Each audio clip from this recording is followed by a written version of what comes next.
अस्सलाम वालेकुम dear students, उम्मीद करता हूँ कि आप सब खैर आफियत से होंगे। तो आज के दिन हम एक कंसेप्ट सीखेंगे जो कि है सीक्वेंशियल सर्च। सीक्वेंशियल सर्च ये टॉपिक अरे में आता है और कैसे यूज़ होता है, इसका क्या फ़ायदा है और हम इस सर्च को कैसे अप्लाई करेंगे, ये सारा आज के लेक्चर में डिस्कस करेंगे।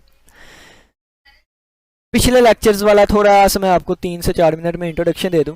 हमने कहा था कि अगर हम एक वैल्यू स्टोर करवाना चाहते हैं तो हम वेरिएबल ले लेंगे, लेकिन एक से ज़्यादा वैल्यू स्टोर करवाना चाहते हैं, फ़र्ज़ किया कि मैं 10 वैल्यू स्टोर करवाना चाहता हूं, तो मुझे 10 वेरिएबल डिक्लेयर करवाने पड़ेंगे। तो ये हमारा प्रोग्राम बहुत ज़्यादा कम्प्लेक्स हो जाएगा। उस कम्प्लेक्सिटी से बचने के लिए अरे का कंसेप्ट आया था और हम कहते हैं इंट। इंट ये मैंने एक अरे ले ली जिसमें मेरे पास 10 एलिमेंट्स है। कौन से एलिमेंट्स होंगे, कोई अपनी मर्ज़ी से वैल्यूज़ ले लें। 2 ले ली, 3 ले ली, 7 ले ली, 9 ले ली, 11 ले ली और 15 ले ली, 17 ले ली, 18 ले ली, ठीक है, 19 ले ली, 20 ले ली। तो कितनी वैल्यूज़ हमारे पास होगी? 1 2 3 4 5 6 7 8 9 10। ये 10 हमारे पास वैल्यूज़ हो गए, ठीक है। अब अगर इस अरे में, ठीक है, ये अरे मैंने इनिशियलाइज करवाई, अगर इस अरे में मुझे वैल्यू नंबर 18 चाहिए, वैल्यू नंबर 18, तो इसको मैं कैसे सर्च करूंगा? अब ये तो इजीली सामने है, नजर आ रही है, लेकिन अगर 10 वैल्यूज, ये तो 10 वैल्यूज है ना, अगर 10 वैल्यूज की बजाय 100 वैल्यूज होती, 100 को छोड़े 1000 वैल्यूज होती और 1000 वैल्यू में से मुझे एक वैल्यू फाइंड करना पड़ती, सर्च करना पड़ती, तो फिर मैं कैसे ढूंढता? तो उसके लिए एक मेथड आया जिसे कहते हैं सीक्वेंशियल अरे, सीक्वेंशियल सर्च, ठीक है, सीक्वेंशियल सर्च। तो चलिए आइए हम डिस्कस करते हैं। पहले आप देख लें कि अगर ये 10 वैल्यूज़ है ना, तो इसका मतलब है हमारे पास 10 एलिमेंट्स होंगे। कितने? 10 एलिमेंट्स होंगे। 1 2 3 4 5 6 7 8 9 और 10, ठीक है। यहाँ पे वैल्यू 2 स्टोर हो गई, यहाँ पे 3 हो गई, यहाँ पे 7, यहाँ पे 9, यहाँ पे 11, यहाँ पे 15, यहाँ पे 17, यहाँ पे 18, यहाँ पे 19 और यहाँ पे 20, ठीक है। इसका इंडेक्स 0, इसका 1, इसका 2 3 4 5 6 7 8 9, ठीक है। अगर हमारे पास साइज 10 की अरे है तो इसका इंडेक्स 0 से लेकर 9 तक होगा। अगर मैंने 18 फाइंड करना है तो 18 को सर्च करना है, तो इसका जो आंसर आएगा, इसका जो आंसर आएगा वो आएगा ए, इसका जो आंसर आएगा वो अरे 7 आएगा, ठीक है। तो इस तरह यानी कि मुझसे वैल्यू पूछी जाएगी, वैल्यू एंटर करो, मैंने 18 एंटर किया तो ये वाला आंसर मुझे आएगा, यानी कि इसका इंडेक्स कितना है? इसका इंडेक्स 7 है, ये वाली चीज़ आएगी। तो इसके लिए हम कैसे प्रोग्राम लिखेंगे? ये हमारी सिक्वेंशियल सर्च है, ठीक है। तो सर्च कैसे करते हैं मैं आपको बता देता हूँ। जब मैं 18 वैल्यू पुट करूँगा ना, ठीक है, 18 वैल्यू, तो 18 वैल्यू पहले 2 से कंपेयर की जाएगी। क्या 2 बराबर है 18 के? नहीं बराबर, इसको छोड़ के आगे आ जाए। 3 बराबर है 18 के? नहीं, इक्वल, इसको छोड़ के आगे आ जाए। 7 बराबर है 18 के? नहीं। इस तरह ये भी नहीं, ये भी नहीं, ये भी नहीं, ये भी नहीं। जब 18 बराबर आ जाएगा 18 पे, तो उस वक्त ये वाला इंडेक्स जो 7 लिखा है ये मैं स्क्रीन पे शो करवा दूंगा, ठीक है। तो इस तरीके से ये सर्च का प्रोसीजर सारा चलता है। तो चलिए आइए हम एक प्रोग्राम वो देख लेते हैं, बुक से थ्योरी पढ़ लेते हैं ताकि हमें अच्छे तरीके से समझ आ सके। तो वेरी इजी, लेकिन थोड़ा सा फोकस चाहिए आपका। देखें, उन्होंने कहा है कि सीक्वेंशियल सर्च को हम लीनियर सर्च भी कहते हैं और सीरियल सर्च भी कहते हैं। ये सिंपल वे है किसी अरे में अपनी डिजायर्ड वैल्यू को सर्च करने के लिए। यानी कि अगर मैंने 18 वैल्यू सर्च करनी थी ना, तो इस वैल्यू को सर्च करने के लिए ये एक सिंपल वे है, ठीक है। इसमें डिफरेंट स्टेप्स को फॉलो किया जाता है या डिफरेंट स्टेप फॉलो करके ये वैल्यू फाइंड की जाती है। देखें, फर्स्ट एलिमेंट ऑफ द अरे, सबसे पहले एलिमेंट को विजिट किया जाएगा और इस 18 को पहले वैल्यू से कंपेयर किया जाएगा, ठीक है। अगर तो वो इसके इक्वल आ गई, यानी कि मैच कर गई डिजायर्ड वैल्यू के साथ, तो हमारी सर्च कंप्लीट हो जाएगी। मैंने कहा था ना, यानी कि 10 डब्बे हैं, यानी कि 10 डब्बे थे हमारे पास। इस वैल्यू को पहली से कंपेयर करूंगा, अगर मैच हो गई तो पहले ही हमारा आंसर है सर्च कंप्लीट। अगर नहीं हुई तो दूसरी पे जाएगा, दूसरे से मैच कर गई तो हमारी सर्च कंप्लीट हो गई। अगर नहीं तो इसी तरह हम सारे चेक करेंगे, जहां पे जाके कंप्लीट हो गई वो कंप्लीट हो गई।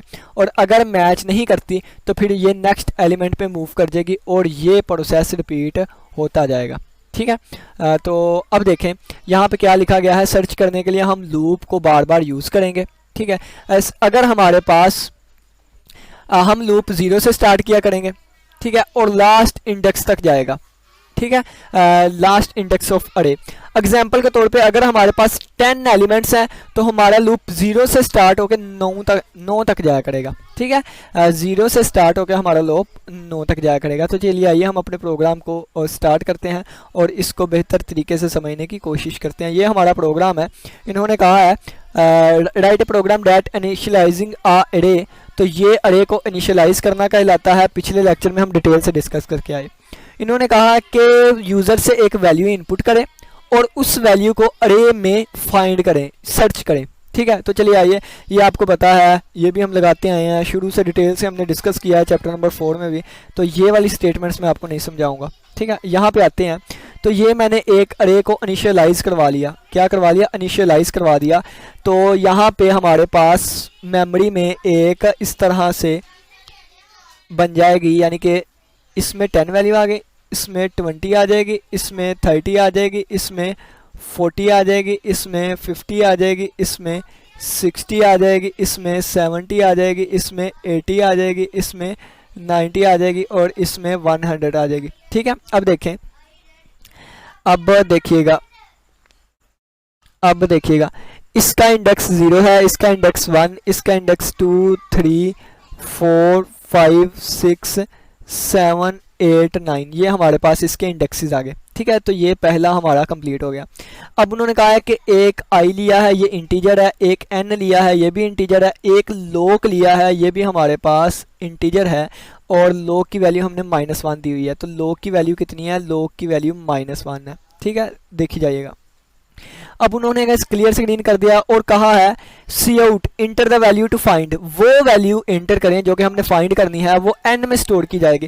तो इन्होंने 50 किया, तो मैं अपनी मर्जी से 20 कर लेता हूं, तो मैंने 20 वैल्यू पुट कर दी। कौन सी 20 वैल्यू, अब एन में वैल्यू कितनी आ गई, 20, एन में वैल्यू कितनी आ गई, एन में वैल्यू आ गई 20। अब देखें, अब फॉर आई 0 से चलेगा और उस वक्त तक चलता रहेगा जब तक के 10 से छोटा रहे, और आई में एक ऐड होता जाएगा, ठीक है। तो सबसे पहले देखें, जब आई 0 था तो 10 से छोटा है 0, बिल्कुल ठीक है। तो यहाँ पे आ गया इफ पर, अगर अरे आई की वैल्यू कितनी थी, 0, तो ये हमारे पास आ गया अरे 0 इक्वल टू एन। अरे 0 का मतलब क्या है, ये वाली चीज, यानी कि अरे का 0 इंडेक्स पे वैल्यू, क्या 10 बराबर है एन के, तो 10 वाली वैल्यू 20 के इक्वल है, यानी कि इसका मतलब आ गया 10 बराबर है n के, n की वैल्यू 20 थी। ये चीज़ तो गलत है, ये चीज़ गलत है, तो इसकी वजह से ये नीचे वाली चीज़ नहीं चलेगी, और ये चीज़ नहीं चली तो दोबारा i यहाँ पे आ गया। तो i की वैल्यू पहले 0 थी, अब i की वैल्यू 1 हो गई, i की वैल्यू पहले 0 थी, अब i की वैल्यू 1 हो गई। अब 1 छोटा है 10 से, बिल्कुल छोटा है, कंडीशन ट्रू हुई तो ये इफ में दाखिल हो जाएगा। इफ में दाखिल हुआ तो अब i की वैल्यू 1 है, देखें i की वैल्यू 1 है, तो अब ये आ जाएगा कि अरे 1 बराबर है n के, यानी कि अब ये वाली चीज बन गई। तो अरे 1 की वैल्यू कितनी है, 20 है, ठीक है। तो यहाँ पे आ गया 20, तो 20 इक्वल है 20 के, बिल्कुल ठीक, यानी कि ये कंडीशन ट्रू हुई। अगर इफ ठीक हो गया तो इससे आगे वाली वैल्यू चल जाएगी कि i में जो भी वैल्यू है वो लोक को दी जाए। तो i में कौन सी वैल्यू थी, i में हमारे पास 1 वैल्यू थी, तो लोक को i की वैल्यू दे दी, यानी कि 1 वैल्यू लोक के पास चले गई, ठीक है। अब ये लोक की -1 खत्म हो गई और लोक के पास वैल्यू 1 आ गई, ठीक है। अब लोक के पास 1 वैल्यू आ गई। अब देखें, अब दोबारा इफ चलेगी, अब देखें दोबारा ये चलता जाएगा, कंडीशन फाल्स होती जाएगी। अब ये देखें यहाँ पे इफ पे आ जाएगा, अगर लोक की वैल्यू -1 के इक्वल है तो स्क्रीन पे शो हो जाए कि वैल्यू नॉट फाउंड, तो लोक की वैल्यू तो 1 है, तो इसका मतलब ये चीज़ गलत हो गई।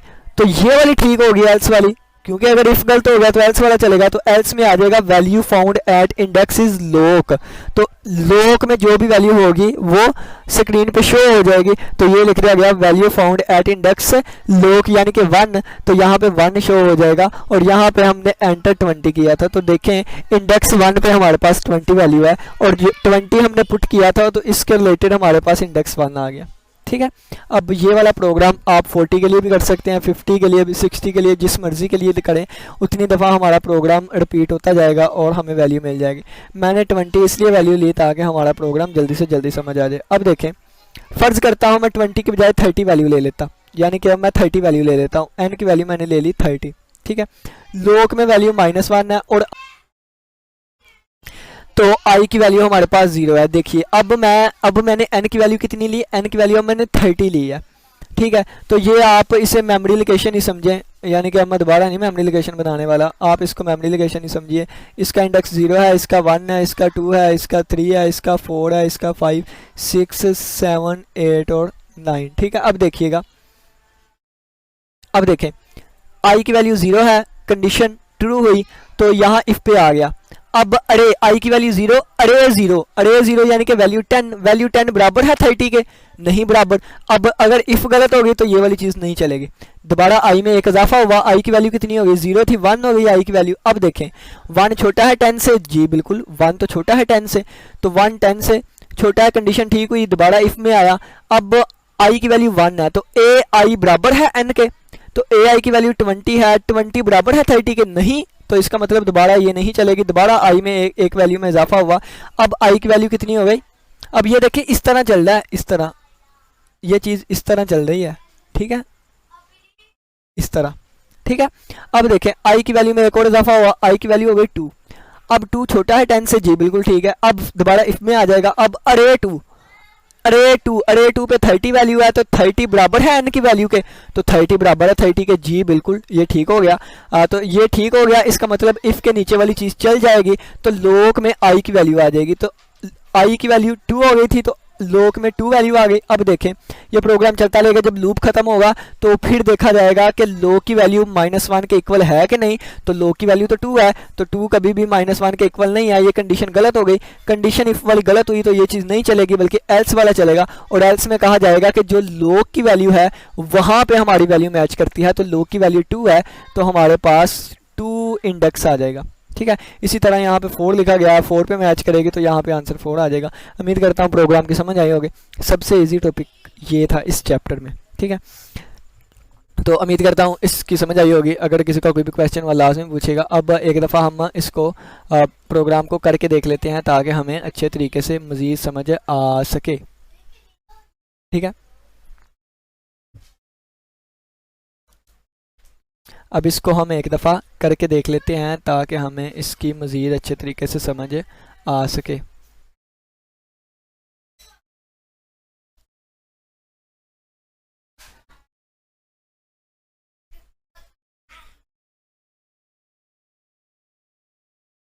यहाँ पे कर लेते हैं, ठीक है।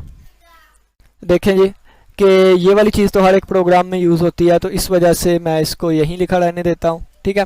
अब यहाँ पे देखें, अब मैंने क्या करना है, पहले मैं एक 10 एलिमेंट्स की एक अरे लूँगा, ठीक है, जिसमें मैं अपनी मर्ज़ी से वैल्यू लिखवाऊँगा। 10 20 30 40 50 60 70 80 90 और 100, ठीक है। ये मैंने एक 10 वेरिएबल्स की इनिशियलाइज करवा दिया इसको। अब मुझे इंट में एक आई चाहिए और इंटीजर में एक लोक चाहिए जिसको वैल्यू मैंने दे दी -1 की, ठीक हो गया। अब देखिए अब मैंने क्या करना है, अब मैंने फार लूप यूज़ करना है। फार लूप मैंने यूज़ किया जिसमें मैंने कह दिया आई जो है ये 0 के इक्वल है और उस वक्त तक लूप चलता रहे जब तक कि आई लेस दैन रहे 10 से, और फिर आई में 1 का इजाफा हो जाए करे, ठीक है। और फिर हमारे पास ये फार लूप लग गया। इसके आगे क्या था, अब इफ़ स्टेटमेंट लगेगी। अब इफ़ स्टेटमेंट लगेगी कि जब तक अरे आई जो है वो इक्वल टू आ गया, अरे आई इक्वल टू आ गया n के। तो n क्या था, n हमारे पास वो वैल्यू थी जो कि हमने फाइंड करनी है। तो यहाँ पे सी आउट में लिख देता हूँ enter the value to find, enter the value to find, वो वैल्यू एंटर करे जिसको हमने फाइंड करना है, और यहाँ पे सी इन में वैल्यू हम n में स्टोर करवा देंगे। तो यहाँ से मैं इसको स्क्रीन को थोड़ी सी बड़ी कर लेता हूँ ताकि हमें चीज़ें अच्छे तरीके से समझ आ सके, ठीक हो गया। अब देखें तो अब हम यहाँ पे आएंगे, if I equal to n के इक्वल आ गया है, देन फिर लोक को वैल्यू चले जाए आई की, ठीक है। और देखें, और इफ़ अगर ये लूप जब ख़त्म होगा तो हमने चेक करना है कि लोक की वैल्यू जो है ये -1 के इक्वल है भी कि नहीं। यानी कि लोग की जो वैल्यू है वो -1 के इक्वल है अभी के नहीं। तो अगर तो इक्वल आ गई तो इसका मतलब क्या है, इसका मतलब हम स्क्रीन पे शो करवा देंगे नॉट मैच, यानी कि मैच नहीं हुई, वैल्यू नॉट फाउंड।